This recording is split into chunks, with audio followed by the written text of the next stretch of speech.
Au niveau du top des joueuses belges à la WTA, à ton avis, que peut-on attendre d'Elise Mertens? Ben, on espère qu'elle va continuer comme elle l'a fait chaque année, progresser sans marquer de temps d'arrêt. C'est très surprenant qu'elle a chaque année réussi à franchir les étapes comme ça sans jamais avoir une année où elle a stagné. Elle est vraiment épatante et on espère qu'elle va pouvoir s'installer dans le top 30 durablement pour pouvoir être tête de série dans les grands chelems et ne plus avoir des tirages pourris comme Wimbledon ou l'US Open. Mais c'est vrai qu'elle aurait pu déjà être top 30 et tête de série à l'Open d'Australie si elle avait eu des meilleurs tirages à Londres et à New York et qu'elle avait pu passer ou deux tours dans ces tournois-là. On le dit franchement, c'est une joueuse qui nous épate et qui nous plaît beaucoup de par sa mentalité. Oui, et son tennis aussi qui est quand même varié. Elle n'hésite pas quand elle en a besoin à faire une ou deux moonballs pour revenir dans le jeu. Elle a un jeu intelligent très complet. Elle vient un peu plus à la volée qu'avant, ce qui est bien aussi parce qu'elle a quand même une bonne volée, elle joue bien en double aussi. Et comme tu dis, elle a une mentalité exemplaire parce qu'elle apprend de ses défaites. On l'a vu, on parlait de tirage pourri en Grand Chelem. Elle s'était fait balayer par Venus Williams à Roland-Garros. 3 semaines après, à Wimbledon, elle accroche sérieusement la même adversaire sur sa surface préférée. Alors Alison Van Uytvanck, elle a eu des petits soucis de santé, pas mal depuis son quart de finale à Roland-Garros en fait, qu'il avait révélé au grand public. Elle est revenue sur la fin de saison ici, enfin revenue dans le top 100. Est-ce qu'elle peut retrouver le top 50 et le niveau qu'elle avait quand elle a atteint ce quart de finale? Bon, je pense que oui, parce qu'elle a du talent plein la raquette. Elle a un toucher de balle assez rare chez les filles. Elle peut distribuer les amortis à tir larigot. Elle a un service très puissant, donc quand sa première passe bien, c'est une véritable arme. Quand elle joue sans complexe, elle vaut sans aucun doute le top 50. Ça serait chouette pour la Fed Cup, on en reparlera un tout petit peu plus tard de la Fed Cup, mais d'avoir deux leaders comme ça, deux joueuses du top 50, voire du top 30, oui. Ça pourrait vraiment nourrir les ambitions. Oui, c'est encore une jeune joueuse aussi, donc c'est une génération qu'on va garder pendant encore quelques années. Donc il faut vraiment espérer qu'Alison arrive cette année à revenir à un classement conforme à ses qualités et elle peut réaliser encore quelques coups d'éclat des quarts de finale en Grand Chelem, elle pourrait encore le faire sur toutes les surfaces parce qu'elle est assez performante aussi un peu partout, même sur gazon. Mais bien sûr, il ne faut pas non plus enterrer tout de suite Kirsten Flipkens et Janina Wickmayer. Justement, Janina, elle a connu vraiment la saison la plus difficile de sa carrière. Oui. Est-ce qu'elle peut revenir? Ça va dépendre de sa stabilité mentale. J'espère que son mariage, donc ça c'est l'heureux événement de 2017 pour elle, va lui apporter la stabilité, qu'elle va pouvoir jouer plusieurs semaines à son vrai niveau, mais son problème évidemment c'est que son jeu n'est plus aussi détonnant par rapport au reste des joueuses comme il l'était au moment où elle avait percé. Il se prend moins. Il se prend moins bien sûr, et aussi depuis ses problèmes de dos, elle ne sait plus servir de la même façon, et c'est quand même, quand on a un jeu aussi agressif, on a besoin de pouvoir avancer dans le terrain le plus vite possible, et là si elle est mise sous pression sur son propre service, elle ne sait plus développer ce même jeu, mais revenir dans le top 100, elle en a les capacités, ça c'est certain.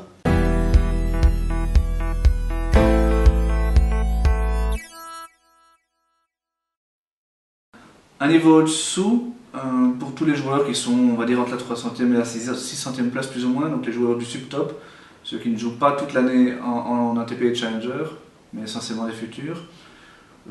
Quel est le joueur que tu vois le plus progresser?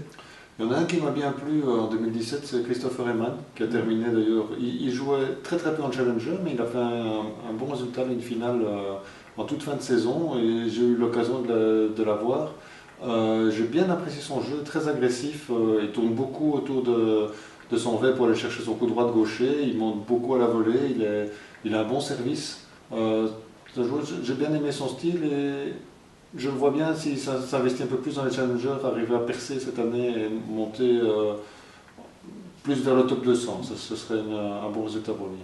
D'autres joueurs Il y a un autre joueur qui a beaucoup de mérite, c'est Yannick van den Bulck, qui a eu d'énormes blessures, qui est un des nombreux joueurs belges en fait finalement, on voit qui a souffert de blessures au cours de sa jeune carrière, qui est très doué aussi, qui au niveau belge a gagné énormément de tournois étoilés aussi, et qui est bien revenu en saison 2017, et j'espère qu'il va pouvoir enfin jouer plusieurs saisons sans se blesser et continue à progresser parce que c'est un gars méritant aussi ça.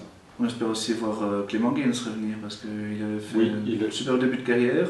Il était arrivé aux alentours de 250e place. Oui, exact, oui. Mais l'année passée a vraiment été très difficile avec des blessures de nouveau. Oui. Donc il est encore très jeune et on espère que cette année va être vite oubliée et qu'il pourra repartir vers l'avant dès 2018. Oui, tout à fait. Chez les filles, les joueuses plus ou moins de ce même niveau-là. Il y en a une qui est presque rentrée dans le top 300, qui a fait une très belle saison, c'est Kimberly Zimmerman, qui a bien progressé également, qui a fait un calendrier intelligent en commençant par des plus petits tournois, 15 000 $ et puis passer 25 000, 60 000. Elle a réussi à être assez constante tout au long de l'année, à battre quelques très bonnes joueuses, dont Hogan Khan, qui était quand même 110, 115e, elle l'a battu. Donc elle a bien progressé, elle a un jeu assez complet aussi.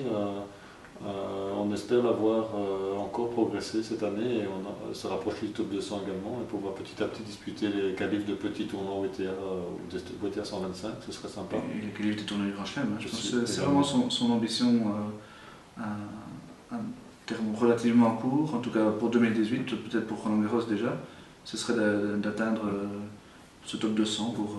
on parle d'Ostapenko tout à l'heure, on rappellera qu'elle a disputé la finale de l'Astrid Ball contre cette même Ostapenko il y a déjà quelques années, mais ça situe quand même le talent Kimberly a dans la raquette. Un petit peu derrière, moi je vois bien Hélène Skolsen progresser. Oui, c'est une fille aussi qui progresse à son rythme, qui a pas mal gagné de tournois aussi sur le circuit ITF. Alors elle a eu des soucis de santé à la fin de l'année dernière, elle avait très bien commencé l'année. Elle aurait pu être pas loin du top 300 aussi. Elle suivait plus ou moins Kimberly en début de saison. Elle s'est blessée à la fin de l'été et donc ça a gâché toute sa fin de saison et donc elle a reculé. Elle est au 450e mondial plus ou moins maintenant. Mais bon, si elle n'est plus blessée, elle semble ne plus l'être. Hein. Elle a fait une demi-finale la semaine passée à Hong Kong. Si elle est de nouveau au même niveau que le début de la saison passée, je la vois bien aussi venir s'installer dans le top 300 pour commencer et disputer des tournois plus importants, les 25 000 et les 60 000. Puis il y a le retour de Tamarine Endler. Oui, effectivement, retour surprise, mais bienvenue parce qu'on voit qu'elle est revenue pas juste pour se promener, parce qu'elle a directement obtenu de très bons résultats.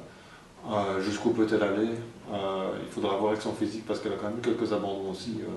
Petit pépin.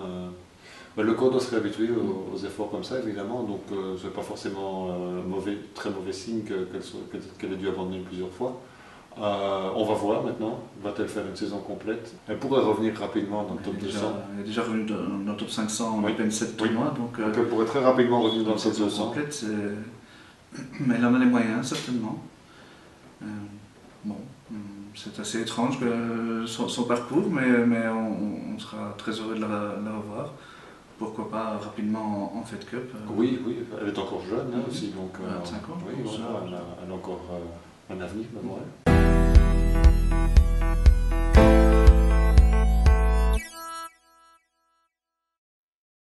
Au niveau des jeunes, quels seront à ton avis les 2 joueurs et joueuses qui vont terminer à la tête du classement belge chez les juniors?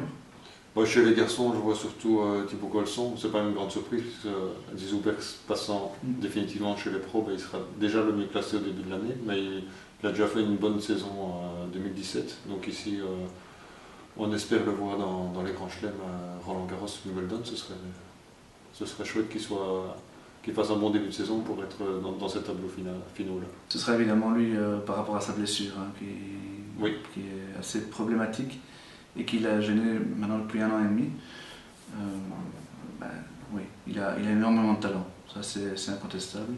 Et s'il peut être à 100%, oui, c'est notre junior numéro 1 dès le mois de janvier, comme tu dis. Ça devrait encore l'être à la fin de l'année s'il peut jouer une saison complète. Chez les filles? Chez les filles, c'est aussi les 2 meilleurs classés, Aksana Marin et Victoria Kalacic. Évidemment, là ça dépendra aussi, elles ont 17 ans toutes les deux, est-ce qu'elles vont plus se consacrer au circuit junior ou est-ce qu'elles vont passer déjà au circuit professionnel? A priori, Aksana est meilleure pour l'instant que Victoria. Oui. Mais comme tu dis, elle a déjà joué en ITF, pas sûr qu'elle jouera encore une saison complète chez les juniors, ni même qu'elle jouera du tout. On verra, elle aussi elle a été un petit peu blessée en cette fin de saison, et donc selon les premiers résultats qu'elle fera, elle choisira certainement assez rapidement si elle poursuit en junior ou si elle essaye d'augmenter son classement de WTA plutôt. Comme tu dis, souvent les premiers résultats en junior déterminent est-ce que j'ai une chance de faire les grands chelems ou pas, et si on voit qu'on n'y arrive pas, ben on passe directement sur le circuit professionnel parce que à 18 ans, soit on a la chance de faire les grands chelems junior, soit on essaie directement de se faire une place au soleil avec un petit classement WTA qui permet de ne plus passer par les qualifs. Autre chose importante aussi, à partir de 2019, le système de l'ITF va totalement changer avec deux classements. Un classement ITF qui ne reprend que les points des 15 000 $, et puis le classement, le vrai classement ATP WTA. Et donc il sera probablement important d'avoir un maximum de points en 2018 pour pouvoir jouer directement sur ce qui sera le grand circuit, plutôt que sur le circuit ITF effectivement. Un peu plus loin dans le classement, est-ce que tu vois des joueurs ou joueuses pouvoir rejoindre le top 100 ? Ben, je vois des jeunes qui pourraient s'en approcher, pouvoir y entrer effectivement s'ils font une très bonne saison. Louis Herman, Gauthier Aupin qui ont très bien progressé cette année. Maintenant, arriver dans le top 100, ça dépendra aussi un petit peu. Je n'ai pas regardé combien de joueurs de 18 ans a disparu du classement ici au premier classement en 2018 parce qu'on peut parfois faire un bond de 50 places. Je pense que tous les deux vont déjà se retrouver effectivement dans le top 200 en janvier. Donc à partir de là, ils vont pouvoir jouer les grades 2, grades 3. Il faudra faire quelques résultats. Ils sont partis en Inde, ici quelques jours avant la nouvelle année, pour débuter dès lundi une série de 3 tournois, grade 3, grade 2. Oui, ce sont des tournois où les Belges ont souvent réussi. Il y a une certaine Wick Mayer qui avait été fait chercher de bonnes performances là-bas, et Lise Mertens également. Donc des bons résultats là-bas pourraient être bon signe. Et donc effectivement, s'ils enchaînent des victoires de finale, des demi-finales là-bas, on peut vite monter en début de saison, effectivement, et puis après s'assurer des places dans des gros tableaux. Et une fois que la roue tourne dans le bon sens, c'est plus facile, évidemment. Chez les filles, par contre, à part Aksana et Victoria, non, je pense qu'il y a un trou, il faut attendre la génération suivante. Avec deux joueuses très très douées, Anne van de Winkel et Waligora, j'ai oublié son prénom, et Amelia Waligora. Donc ils vont jouer encore pour l'instant plutôt sur le circuit Tennis Europe. Oui, probablement. 13 et 12 ans. Et elle joue déjà, en tout cas Anne van de Winkel en moins 16 ans, avec déjà des bons résultats.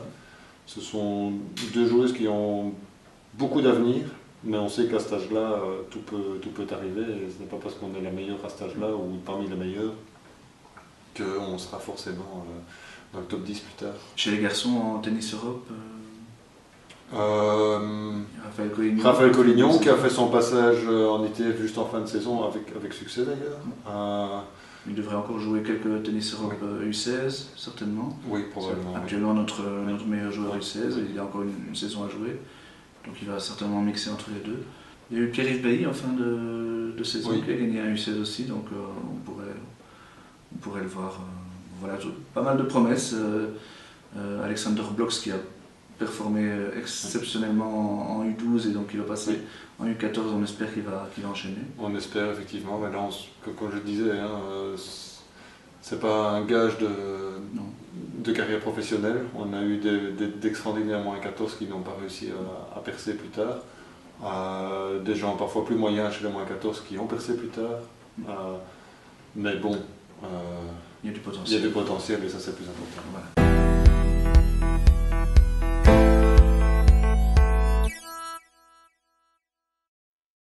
Reste à parler de nos équipes nationales, Coupe Davis et Fed Cup.